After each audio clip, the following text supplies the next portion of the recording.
In the last section, we got this loading spinner in, but as we discussed at the very end of the video, showing the text loading is kind of unclear. So in this video, I want to make sure that we can customize that text right there. And we've kind of already gone through this process of customizing a component. Remember, anytime that we want to customize how a component looks or behaves, we're going to pass some props into it. But in this case, there's going to be just a little bit of a twist. Let's first begin by receiving the props object right here inside of spinner. And then rather than having the hard-coded text of loading right there, I'm going to try to reference something like, let's say, props.message.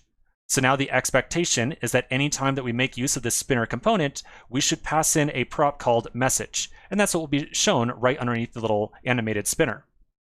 So now we can go back over to the index.js file, find where we use the spinner, and then put a new prop in here of message.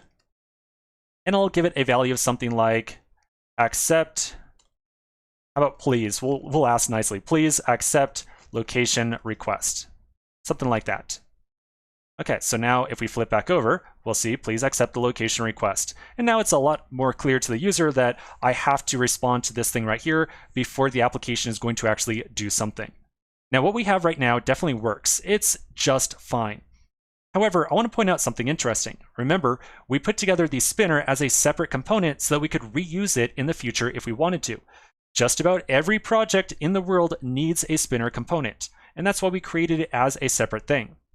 Now, I want to show you what would happen if we use the spinner component in some other context with forgetting to put that message prop in. So I'm going to highlight the message prop, and I'm just going to cut it out for a second. So if I forget to put that thing in, we now just get the spinner by itself, which is pretty predictable. Rather than showing props.message inside of that div, we no longer have a message, and so nothing appears there. But I would say that's not the best thing in the world. It's entirely possible that you and I might forget to put a message property inside the spinner. And if we do, I don't want to show nothing here, I want to show something, at least some default text like we had before of loading. So there's two ways that we could accomplish this, two ways that we could get some default text in here. I could either turn this into a little OR expression by putting in an OR statement and then putting in some default text like loading, like so. That's one way I could do this. But, and if I flip back over, it definitely works, but there's definitely a better way to approach this. Let me show you the better way. If I want to, after I define my component, I can define something on the function itself called default props. This is going to be an object. And as you might guess, this is going to provide some default properties to this component. So essentially, if we forget or we decide to not put in a message when we create an instance of the spinner, we will instead use the default prop listed down here inside this object. Now, like I said, this is basically the same thing as doing something like this, but it's definitely a little bit more elegant. If we were making reference to props.message several times in this component, we would have to put these OR statements all over the place. And so in general, if we want to have some default or alternate value for our prop, we like to use this default props thing.